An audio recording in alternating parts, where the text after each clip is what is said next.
Hashem, B'siyata Dishmaya, we're learning in Ishtabchut HaNefesh. Ishtabchut HaNefesh is a beautiful book that we started not too long ago about the outpouring of the soul. And B'zat Hashem, we're going to continue. We're on Od Chet, Shomea Tefila, Basar Vadam. Im Ba'ani Lomar Davar Lefanav, Eno Shomea Elenu. We're learning about the idea of Shomea Tefila. If a poor person would come talk to someone, how much you pay attention to a poor person, right? How much are you going to pay attention really?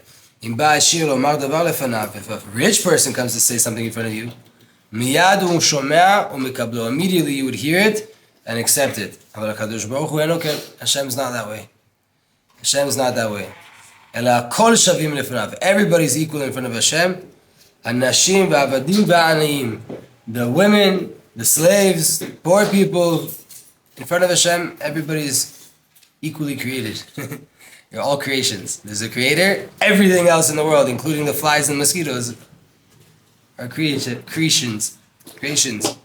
תדע לך שהרי במשה רבן של כל הנביאים כתוב בו מה שכתוב בעני. What's written about Moshe is written about a poor person. Same thing. משה כתוב תפילה למשה ובעני כתיב תפילה לעני. On Moshe it says, right? Tefillah le-Moshe, Psalm 90, Tzadik.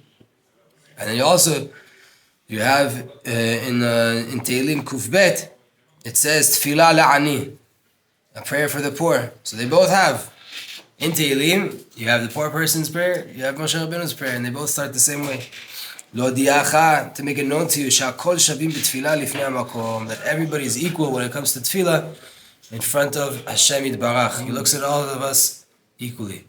Truth is, many places though it says in Tanakh that Hashem listens to poor people more. The truth is, right? Meaning, not that the poor person's not heard, like a rich person wouldn't give a poor person time of day, but the poor person's prayer, because he comes with such humility, it gets accepted much faster. Everybody gets listened to, but poor people and broken-hearted people, above all. We have to know though, we say it 3 times a day at least, Hashem is close to all of those that call to Him, all of those that call out in truth. If you're really calling out to Hashem, if you really need Hashem, He's there. He's always there. It's just, how much are you really going to comprehend it? How much are you really going to believe that He's there? That depends on how much you really call out. We were talking last night in Shir with Rav Yitzchak. Someone brought up that how can one remember Torah? He actually said in the name of the Yenuka. They asked the Yenuka, how does he remember Torah? He says, it's very simple. If a person 20 years after a terrorist attack remembers the license plate number on the bus and the random person that was across the street and they're wearing a green jacket with a pink bag, like he remembers everything in the most insignificant details while there was an explosion going on. Right? So much chaos and they remember the most finest details. Why? Because there was an explosion, because there was a terrorist attack that shook their whole entire life for the rest of their life. So they remember all these small details. So if you open this book and you believe that the creator of the whole entire world was talking to you, would you not remember what's written there? If it meant that much to you, would you not remember it? So it's the same thing with our emunah, it's the same thing with every mitzvah. The more importance you give to it, the more you believe in it, the more weight you give to that thing, the more impact it has. It's that simple. Mitzvah with kavanah, without kavanah, there's opinions that say both count. What's the truth though? For you, God knows everything and He doesn't need any of your mitzvot. For you, you need it. And the more importance and the more belief you put into what you're doing, the more it actually matters. שומע תפילה, אתה מוצא, בשר ודם אינו יכול לשמוע שיחת שניים כאחד. אבל הקדוש ברוך הוא אינו כן, אלא הכל מתפללים לפניו והוא שומע ומקבל תפילתם. Regular person, you have 2 people talking, and at one person, he's not able to control both conversations. He's not able to tolerate 2, 3, 4 people talking to him. HaKadosh Baruch Hu, the whole entire world can open their mouth at the same time and pour out prayers to Hashem with all different words in different languages, and Hashem hears it all at the same time simultaneously. And He receives those tefillot. It's okay. Better not to put the tefillin on. שומע תפילה, אמר משה לפני הקדוש ברוך הוא. Hashem said in front of Hashem, Moshe said in front of Hashem, Ribono shel olam, Master of the universe, כשיהיו בניך בצער ואין מי שמבקש רחמים עליהם, when Am Yisrael, your children, are going through a hard time, they're in pain, and there's no one that can ask for mercy for them, there's no one to arouse mercy for them, miyad aneh otam, immediately please answer them. אמר לו הקדוש ברוך הוא, Hashem said to Moshe Rabbeinu, Moshe, חייך בכל שעה שיקראו אותי, אני אענה אותם. Moshe, what's the question? Anytime that a Jew calls out to me, I'm going to answer them. כי דכתיב מי כאדוני אלוהינו בכל קוראנו אליו. It's written in דברים. Who is like Hashem our God? בכל קוראנו אליו. And anytime we call to him. Who's like only Hashem? Only Hashem Mamash can tolerate. Have children, just the Abba, Abba, Abba. I mean, it can drive you nuts. Make your head want to explode. Hashem's not like that. He loves it. He takes pleasure. Like we learned in the Baal Shem Tov. Anytime we call out to Hashem, it's the best thing possible. Last one of Yishtabchut HaNefesh. K'chu imachem dvarim veshuvu el Hashem. Take with you words and return to Hashem. That's what the prophet says, Hosea. Right? It's one of the most famous psukim about Tshuva. K'chu imachem dvarim veshuvu el Hashem. Take with you words and come back to Hashem. I mean, how do you really do Tshuva? With your words. With your words, we're talking to Hashem. Dvarim ani mevakesh. Hashem wants words. Out of everything, Hashem wants you to at least have a relationship. They say I did Tshuva, stop doing it, okay, but what about returning to having a relationship with Hashem? People don't remember that Tshuva is not about just stopping to do a sin. Teshuv, hey, return to Hashem. Return to Hashem. How does that look? Your relationship. I mean, it involves talking, it involves communication. It's not just I did this and I didn't do this. Cry and pray in front of me and I'll receive it. אבותיכם לא בתפילה פדיתי אותם, שנאמר ויענחו בני ישראל מן העבודה ויזעקו. Hashem says, what, your forefathers, how did I take them out of Egypt? With tefillah. They let out a sigh because of their hard work and they screamed out to Hashem. That's what caused the Geula to start. B'yamei Yoshua, in the times of Yoshua, how did it happen? Lo b'tfilah asiti lehem nisim. It wasn't by tefillah that I did miracles. Ve'en ani mevakesh lo zevach v'lo korbanot ele dvarim. Hashem says, I'm not asking for korbanot. I'm not asking you to do sacrifices. I'm not asking you to come bring animals and slaughter them. Just speak to me. Just talk. שנאמר, קחו עמכם דברים ושוב אל השם. Sat Hashem. We have to know the power of our mouths. We can mamash cancel all the decrees just by improving our relationship with Hashem. A lot of times people ask, what can I do in order to grow? What Kabbalah, what kind of resolution should I take upon myself? They should always be resolutions that are emunah oriented. You could read many books. You could read Shas every day. You could read Gemara every day. It's not necessarily going to increase your emunah. It has the ability to do. Of course, every piece of Torah could increase your emunah. But there's books that are literally about emunah, and then there's Shas, right? But there's books, full-on book about emunah. Take upon yourself any book, and you're trying to grow. There's people that are trying to learn, and there's people that are just trying to grow in their relationship with Hashem. Do something that's going to increase your emunah. 10 minutes of Yidbudu today is more powerful than a daf of Gemara if you're not really turning that daf into emunah.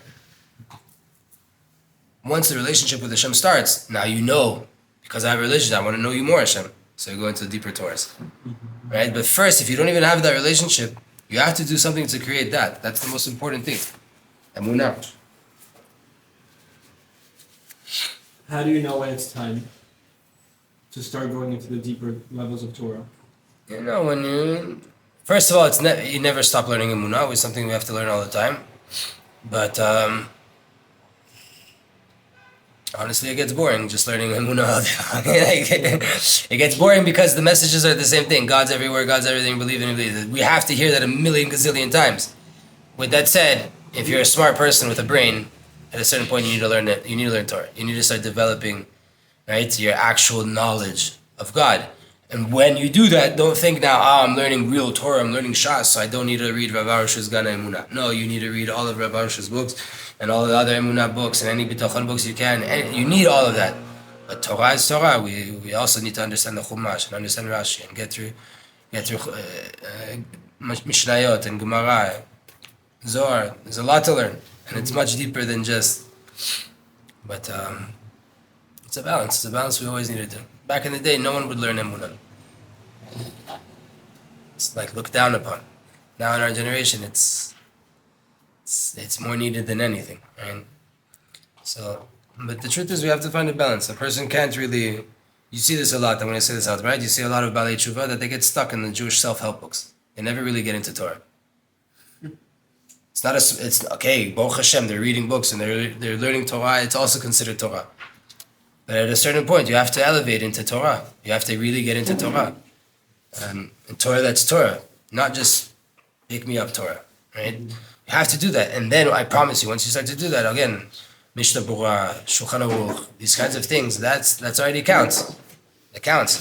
That stuff. That's why, because it's not just believe in Hashem, He's there, He's everything in your life, which again is super important. It also is telling you how to make sure you keep Hashem in your life, and how you keep Hashem. What are the borders and the guidelines that I need in order to live a Torah life? Right, so we need both. Tov.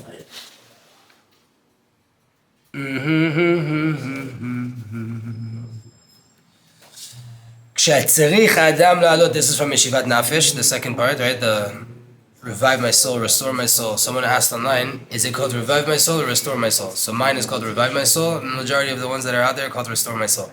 The truth is, restore my soul is probably the BRI fiery cover one, and it's like this big. I don't know how it's that big because my one is like this, but it's different translation. My translation is from Sabah Israel, Odessa print, and the other one's from BRI. I'm telling you outright, if you can get your hand on the Odessa print, it's better because it's bigger, which means obviously there's more there. And the other one is much smaller, so they're both good, but it's called Meshivat Nafesh. That's really what it's called. Whatever translations you want to make, you make. So, משיבת נפש, hey, כשצריך האדם לעלות מדרגה לדרגה, צריך שיהיה לו ירידה קודם העלייה, כי הירידה היא תכלית העלייה. When a person needs to ascend from level to level, they must have a descent before the ascent, because the ascent is the purpose of the ascent. You get it? Why are you going up then? Why did you ever go up? According to what we just said. הירידה היא תכלית העלייה. Well, the purpose of the descent is the ascent. No, that's not what it says here. Oh, the purpose הירידה היא תכלית העלייה. The descent is the purpose of the ascent. Yeah. But you're asking, what is the purpose That's of the not what you descent? said. The purpose of the descent No. is the... No? The purpose of the ascension is to descend.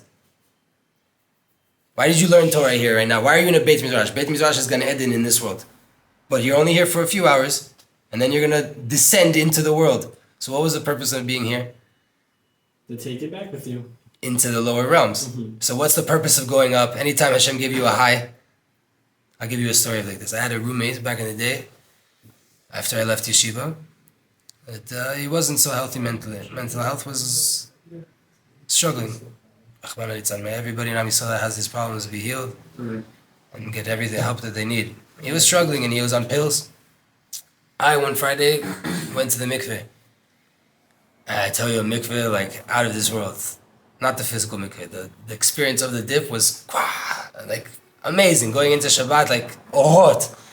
I come back to my apartment from the mikveh. I see him laying on the floor with a pill bottle next to him, crying. Who knows, alcohol open. Who knows what the situation is. But for sure, not a good situation. I didn't know what to do. Is this kid going to start having a seizure, ODing here on the floor? I don't know. But I ran outside really quickly, called my Rebbe. I was like, what do I do here? What am I meant to do? So you clarify that, okay, he's not dying, which means you have to be there for him. Like, as long as he's not dying, you call an ambulance. So right now you have to just be there with him. So selfishly, I asked, how could this happen after such a mikveh that I just had? Like, to come back to this nonsense, like, it's like, literally, like I just said, Gan Eden to Gehenom in a walk, in a 3-minute walk. He said very simply to me, why do you think you went to the mikveh? And I understood everything. The reason I got all of those lights in the mikveh was to be able to tolerate a situation like this right now, to have the mercy and the compassion there that I needed for this person. So it's the same thing.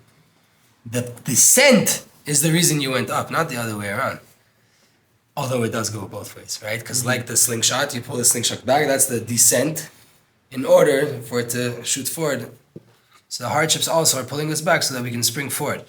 ומזה יכול כל האדם להבין כמה הוא צריך להתחזק בעבודת השם ולא ייפול לעולם בדעתו מכל הנפילות והירידות שבעולם. From this we learn, right? Again, the teaching is telling us when you need to go from level to level, you have to go down first before you go up, because the purpose of going up is to go down. Why? From this we learn how much you need to strengthen yourself constantly in Avodat Hashem and to never allow yourself to completely fall from all of the different descents and hardships and falls that you've had in your life. It's a big, big thing in Breslov specifically and specifically in this book. Do not let yourself fall completely. Fall you're going to. There's no way not to. It's literally written in the stars. It's going to happen. It's the way of the world, ups and downs. When you fall, don't allow yourself to fall completely. Don't give up. Don't let it. Backwards, 2 steps forward. Correct. But if you take 1 step backwards and you start to beat yourself up and you start to take 1.5 miles backwards because you, right? Oh, who am I? How could I fall like this? Yeah, who are you to even think you can't fall? Get back up and just keep going. Don't get stuck in the downs.